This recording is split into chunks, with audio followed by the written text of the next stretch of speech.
दोस्तों मैं सिद्धांत ओलंपिक स्टडी में आपका बहुत बहुत स्वागत है। कैसे आप सभी लोग? उम्मीद करता हूँ सभी लोग स्वस्थ होंगे, व्यस्त होंगे, परीक्षाओं की तैयारी अच्छे ढंग से कर रहे होंगे। सो फ्रेंड्स, वीपीओ के एग्जाम की प्रिपरेशन के लिए संपूर्ण पंचायती राज व्यवस्था को इस चैनल पे कवर किया जा रहा है। इसका जो प्लेलिस्ट है इसको बना दिया गया है। जो भी छात्र रेगुलर बेसिस पर कंटेंट को प्राप्त करना चाहते हैं, वीडियोज़ को देखना चाहते हैं, वो प्लेलिस्ट चेक कर सकते हैं। ठीक है। पहले पार्ट में हमने परंपरागत पंचायतें और ब्रिटिश काल की पंचायत व्यवस्था को अच्छे से डिटेल में समझा था।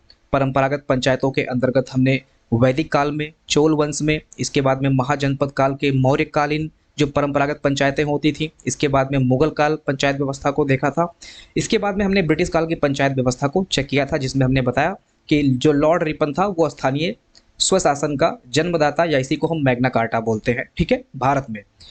तो ये सारी चीज़ें जो है ये पहले पार्ट में डिस्कस की जा चुकी हैं। तो जो भी छात्र इस चैनल पर नए हैं, पहले पार्ट को देखना चाहते हैं, वो आई बटन पे यहाँ पे क्लिक करें। ठीक है, आपको यहाँ पे शो रहा होगा, यहाँ आई बटन पे क्लिक करके आप पहला पार्ट देख सकते हैं।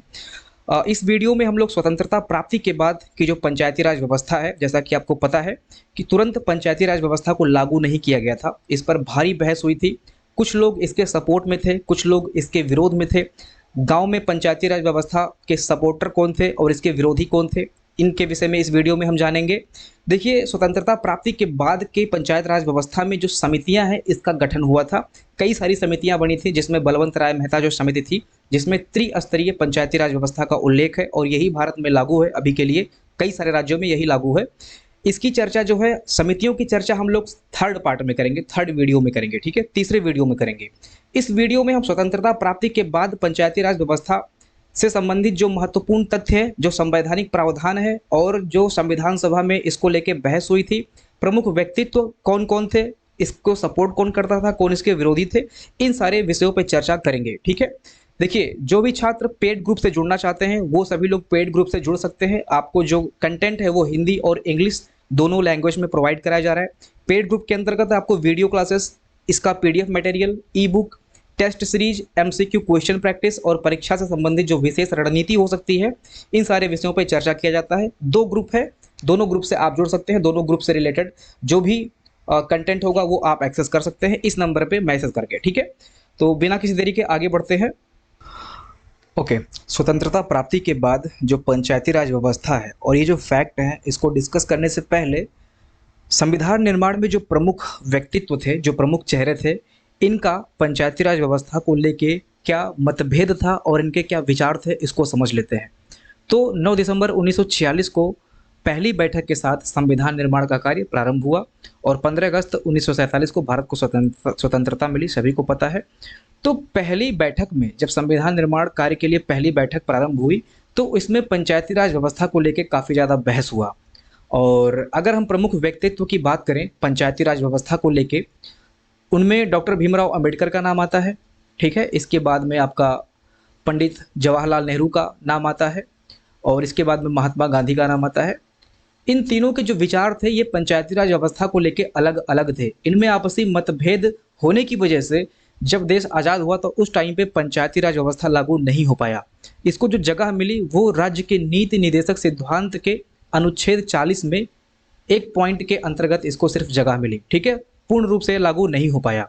ओके, अब देखिए यहाँ पे क्या हुआ। अब हम पहले समझ लेते हैं कि डॉक्टर भीमराव अंबेडकर का पंचायती राज व्यवस्था को लेके क्या विचार था, जवाहरलाल नेहरू का क्या विचार था, और महात्मा गांधी का क्या विचार था।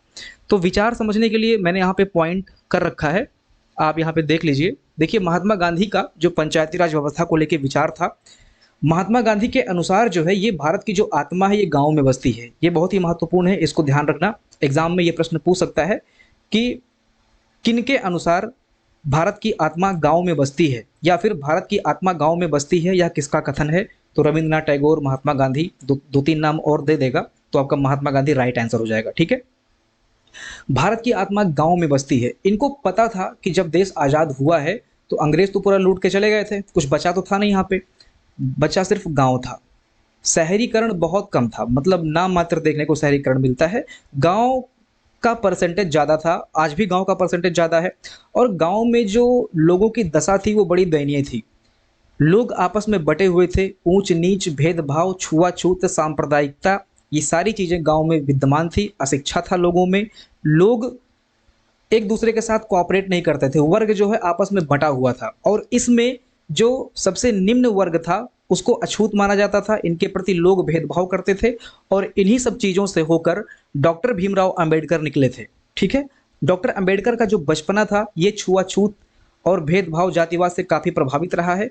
इसलिए संविधान में पंचायती राज व्यवस्था को लेके इनके जो विचार थे वो कुछ अलग थे। अभी हम चर्चा करते हैं कि इनके क्या विचार थे। ठीक है, तो महात्मा गांधी, देखिए महात्मा गांधी तो एक तरह से कह सकते हैं कि न्यूट्रल थे। इनका मन था कि गांव का विकास हो और गांव में रहने वाले जितने लोग हैं सबका विकास हो। गांव का विकास अगर होगा तो भारत का विकास होगा। तो महात्मा गांधी जी अपने स्टैंड पे क्लियर थे, इनका ये मत था। ठीक है, उनका मानना था कि अगर पंचायत राज की स्थापना पूरी तरह से हो जाएगी तो जनमत के जरिए, ठीक है, जनमत के जरिए यानी कि सभी लोग मत करेंगे। छुआछूत वाले जो लोग थे, निम्न कैटेगरी के जो लोग थे, ठीक है, जिनके साथ भेदभाव होता था, वो भी तो जनमत में पार्टिसिपेट करेंगे। तो इन सबके जरिए जो है एक लोग चुने जाएंगे और वही जो है एक तरह से प्रधान जैसे आजकल चुने जाते हैं। तो वो जो है इसके हिसाब से पंचायती राज व्यवस्था वहां पे स्थापित होगी और सबका विकास होगा। देखिए जनमत के जरिए वह सब किया जाएगा जो हिंसा के द्वारा कभी संभव नहीं है। उनका इशारा निश्चित रूप से स्वराज की ओर था। ठीक है, तो ये बात रही महात्मा गांधी की। अब हम देखते हैं डॉक्टर भीमराव अंबेडकर की। ठीक है, तो डॉक्टर भीमराव अंबेडकर के लिए गांव की बस्तियों की संरचना हिंदू धर्म के बुनियादी शिक्षा सिद्धांतों को प्रतिबिंबित करती थी, जो कभी भी दलितों का सम्मान नहीं करती थी। ठीक है, दलित बोलते हैं, अभी तक मैंने निम्न कहा। ठीक है, तो उसको दलित आप समझ लीजिए, दलित है वही निम्न थे उस टाइम पे। आज संविधान के माध्यम से सभी को बराबर का दर्जा दे दिया गया है, लेकिन आज़ाद भारत में छुआछूत भेदभाव बहुत ज़्यादा हुआ करता था और दलितों को असम्मान की दृष्टि से देखा जाया करता था। ठीक है, तो डॉक्टर अंबेडकर के लिए जो गांव की संरचना है वो हिंदू धर्म के बुनियादी ढांचों पर आधारित थी, जिसमें दलितों का सम्मान नहीं था। और डॉक्टर अंबेडकर को ये डर था कि जो लोग चुन के आएंगे, ठीक है, जो लोग चुन के आएंगे वो उच्च कुल के लोग होंगे। इनका देखिए ये बहुत बड़े दूरदर्शी थे। अगर हम देखें तो आज भी समाज में अगर कोई चुनाव वगैरह होता है, जो विधायक वगैरह होते हैं वो कौन खड़े होते हैं? ये पैसे वाले ही तो खड़े होते हैं, ये पैसे वाले ही तो खड़े होते हैं। गांव में प्रधानी कौन लड़ता है? कोई गरीब लड़ता है क्या? गरीब लड़ता भी है तो क्या वो पैसे बांट पाता है क्या? नहीं बांट पाता है। तो गांव में प्रधानी भी आजकल देखा जाए तो उच्च कुल या फिर जिनके पास पैसा है, उच्च कुल आप अब यहाँ पे नहीं कह सकते हैं, लेकिन जिनके पास पैसा है, अब तो सब कुछ पैसा हो गया है। अब जातिवाद वगैरह लगभग लगभग खत्म हो चुका है। ठीक है, अब सब कुछ पैसा हो गया है। तो जिनके पास पैसा है वही उच्च माने जाएंगे और वही सब कुछ है, मतलब जिनके पास शासन आ जाएगा, जिनके पास पावर आ जाएगा। तो ये चीज़ डॉक्टर भीमराव अम्बेडकर जानते थे। इनका ये विचार था कि गांव में जो उच्च कुल है शासन इन्हीं के हाथ में चला जाएगा, तो जो अछूत वर्ग है, दलित वर्ग है, उनका विकास कैसे होगा। इसलिए जो है डॉक्टर भीमराव अंबेडकर पंचायती राज व्यवस्था को लेके उतना इनका स्टांस इसके विपरीत था। ठीक है, ये पंचायती राज व्यवस्था के धुर विरोधी थे। इसलिए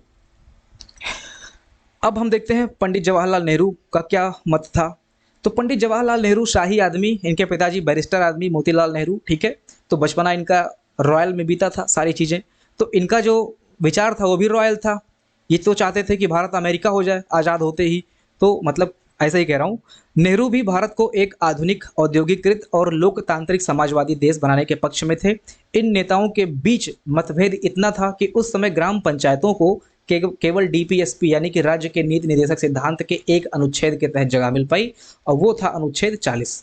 ठीक है, अनुच्छेद 40 के अंतर्गत इतना सब कुछ होने के बाद अनुच्छेद 40 के अंतर्गत राज्य के नीति निर्देशक सिद्धांत में पंचायती राज व्यवस्था का थोड़ा सा वर्णन आपको मिलता है। अब क्या वर्णन मिलता है इसकी चर्चा भी हम करेंगे। ठीक है, अब आते हैं फैक्ट पे। ये थोड़ा सा मैंने इतिहास और पृष्ठभूमि को आपको बता दिया। अब हम फटाफट फैक्ट पढ़ते हैं ताकि ज़्यादा समय ना खर्च हो और आप चीज़ों को समझ पाएँ, अच्छे से याद कर पाएँ। जो फैक्ट है महत्वपूर्ण है। तो फैक्ट में वही लिखा हुआ है जो मैंने अभी तक आपको थोड़ा डिटेल में बताया है। फटाफट इसको पढ़ लेते हैं। 9 दिसंबर 1946 को अपनी पहली बैठक के साथ संविधान निर्माण का कार्य प्रारंभ हुआ। 15 अगस्त 1947 को भारत को स्वतंत्रता मिली।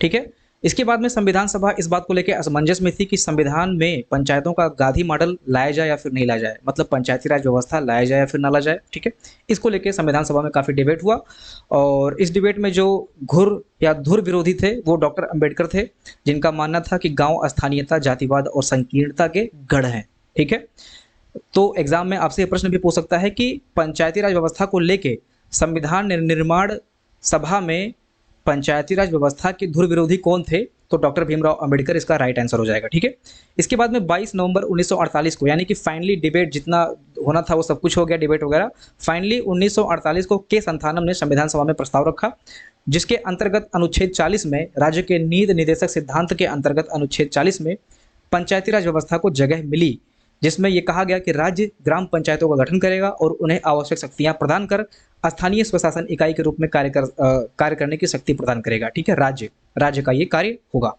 इसके बाद में अगर हम बात करें, वही चीज़ मैंने यहाँ पे लिख रखा है जो मैंने आपको बताया कि संविधान में राज्य के नीति निर्देशक सिद्धांत के अंतर्गत एग्जाम में प्रश्न पूछ सकता है कि पहली बार संविधान के किस अनुच्छेद में ग्राम पंचायत का वर्णन हुआ? तो आपका आंसर हो जाएगा अनुच्छेद 40।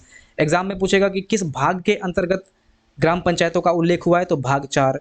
ठीक है, इसके बाद में संविधान निर्माण के किस के तहत ग्राम पंचायतों का उल्लेख हुआ है? ऑप्शन दे देगा राज्य के नीति निर्देशक तत्व, मूल कर्तव्य, मूल अधिकार। ठीक है, तो आपका राइट आंसर हो जाएगा राज्य के नीति निर्देशक तत्व। इस तरह से क्वेश्चन पूछेगा एग्जाम में और आपको सॉल्व करना है।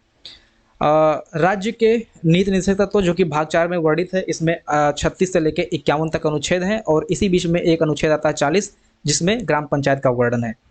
इसके बाद में आपको एक अनुच्छेद और याद रखना है 243G, जिसमें सत्ता के विचलन के लिए यानी कि विकेंद्रीकरण से संबंधित कुछ बात की गई है, तो ये अनुच्छेद भी आप याद रखेंगे। इसके बाद में ये जो 1952 में सामुदायिक विकास कार्यक्रम आरंभ हुआ, इसको हम पढ़ते हैं और इसको डिटेल में पढ़ते हैं थोड़ा सा। ठीक है, ये फैक्ट है, फैक्ट को मैंने फटाफट आपके सामने पढ़ के रख दिया है, आप इसको याद करें, समझें, ताकि एग्जाम में आए तो आप यहाँ से क्वेश्चन को कर ले जाएं। अब हम आते हैं सामुदायिक विकास कार्यक्रम पर। सामुदायिक विकास कार्यक्रम एक ऐसी पद्धति है जिसमें जन सहभाग के द्वारा समुदाय के जीवन स्तर को ऊंचा उठाने का प्रयास किया जाता है। नाम से यह स्पष्ट है कि सामुदायिक विकास, सामुदायिक का मतलब समुदाय मिलकर जीवन स्तर को ऊंचा उठाने का प्रयास करता है, जिसमें जन सहभाग होता है, यानी कि लोगों की सहभागिता होती है। इसकी प्राप्ति के लिए सन 1948 में उत्तर प्रदेश के इटावा तथा गोरखपुर जिलों में एक प्रायोगिक योजना क्रियान्वित की गई। ठीक है, तो पहली बार कब की गई कोई योजना क्रियान्वित? उत्तर प्रदेश के इटावा और गोरखपुर जिलों में 1948 में।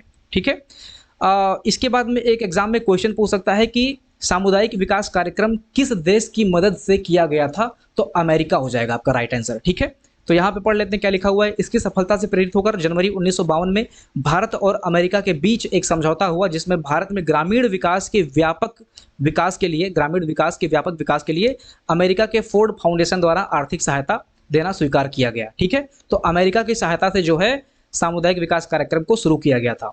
ग्रामीण विकास की इस योजना का नाम सामुदायिक विकास योजना रखा गया। 1952 में ही महात्मा गांधी के जन्म दिवस के अवसर पर 2 अक्टूबर को ये लागू किया गया, जिसमें 55 विकास खंडों की स्थापना करके इस योजना का प्रारंभ किया गया और इसका जो विभाग, इस विभाग का जो मंत्री थे उसको सुरेंद्र कुमार डे को बनाया गया। ठीक है, मतलब इसके विभागीय मंत्री सुरेंद्र कुमार डे को बनाया गया। तो ये फैक्ट है, इनको आप याद रखेंगे।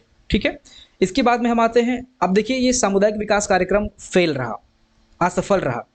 ठीक है, क्यों असफल रहा? क्योंकि पैसे की कमी थी। वैसे भी हमने अमेरिका की मदद से चीज़ों को स्टार्ट किया था, तो कोई कितना फंडिंग दे देगा आपको पता है। ठीक है, तो ये असफल इसलिए हो गया क्योंकि पैसे की उस टाइम पे कमी थी। लेकिन सामुदायिक विकास कार्यक्रम ने जो एक असर दिखाया, उसका असर हमें आज भी देखने को मिलता है। ये जो आप यहाँ पे चीज़ें देख रहे हैं, सामुदायिक विकास कार्यक्रम के वर्तमान दायित्व तथा उपलब्धियों को समझना आवश्यक हो जाता है। देखिए क्या है, राष्ट्रीय ग्रामीण रोजगार कार्यक्रम, सूखाग्रस्त क्षेत्रों के लिए कार्यक्रम, मरुस्थल विकास कार्यक्रम, जनजातीय विकास की अग्रगामी योजना, पर्वतीय विकास की अग्रगामी योजना।